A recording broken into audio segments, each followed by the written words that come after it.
James Kanya is a very interesting person to work with on the emergence of a market access company, because here we have a farmer who has never been the recipient of a donor project or any form of outside assistance at all.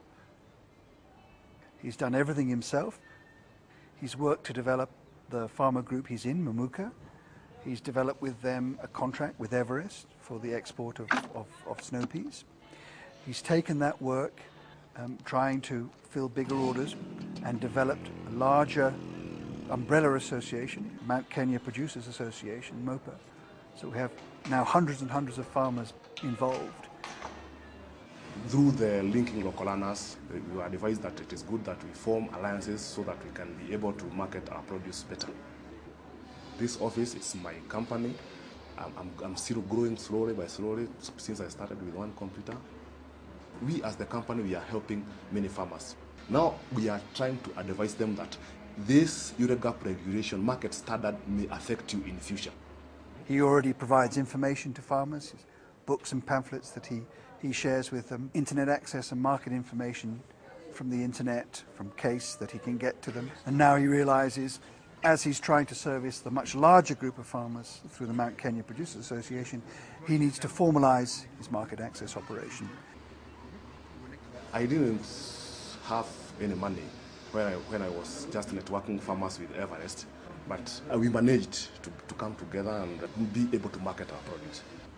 I can imagine charging money in the future, like for example Everest, if I've been able to network those farmers, all of them.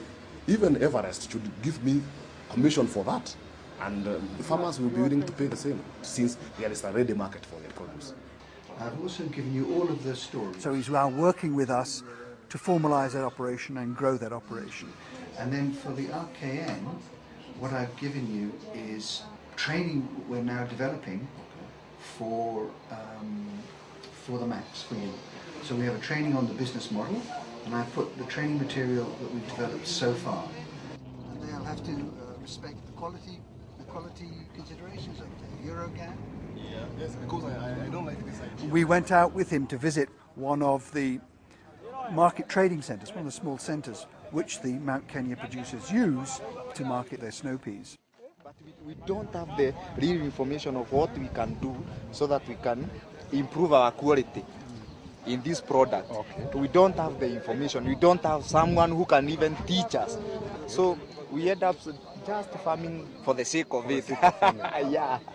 We visited the station, and we were mobbed by farmers there, talking about how to improve their access to market, talking about what were their headaches, what they wanted, what they needed.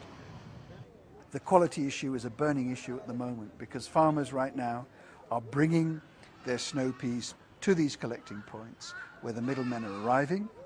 The middlemen come, they regrade the snow peas in front of the farmers, rejecting maybe as much as half of the harvest as not being the right quality.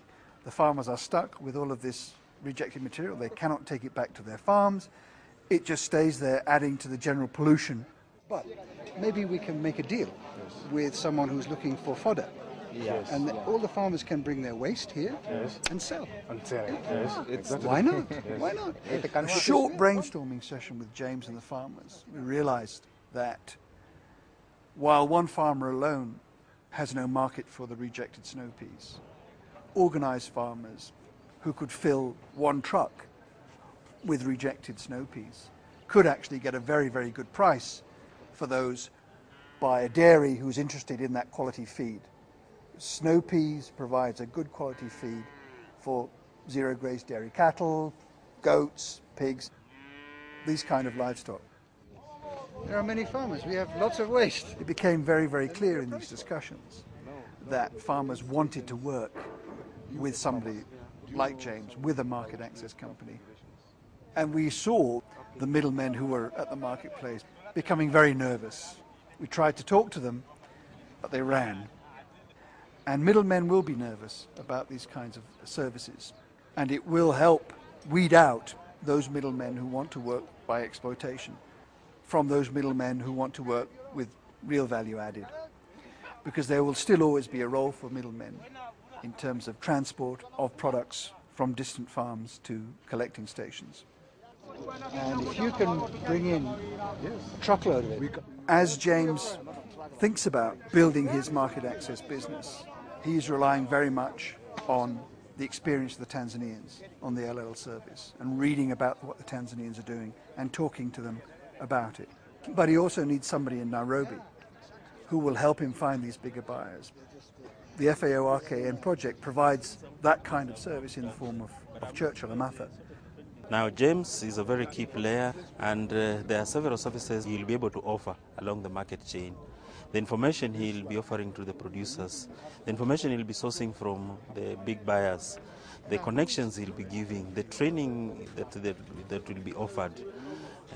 He'll be very crucial in providing that information that will be able to bring efficiency and enable the farmers to get value for their produce.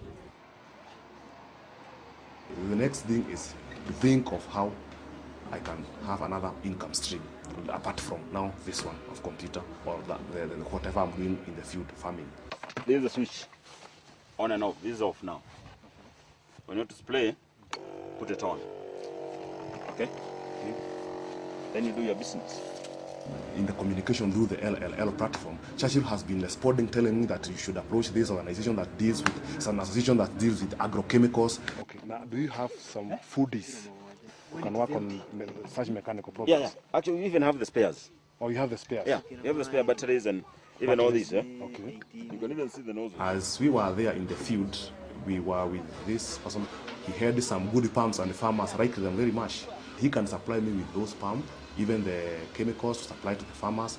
So I'm thinking of how I can start making money out of that. Just as the LLL learning platform links those interested in establishing market access companies within Kenya and between Kenya, Uganda and Tanzania, forming a knowledge network for those rural-based people, so too does the LLL platform link together the national level backup services to the MACs. So in Kenya, Churchill is using the LLL service to work out how he will backstop the market access companies in Kenya. And Churchill is linked to Paul Nyendi in Uganda, who is linking emerging market access companies in Uganda, backstopping them out of Kampala. How will you compete if you go to find market?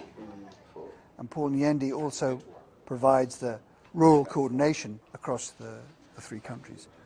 What has been shared so far on the LLL platform is local level learning without building into the national level.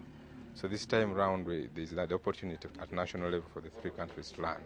So who takes the deal?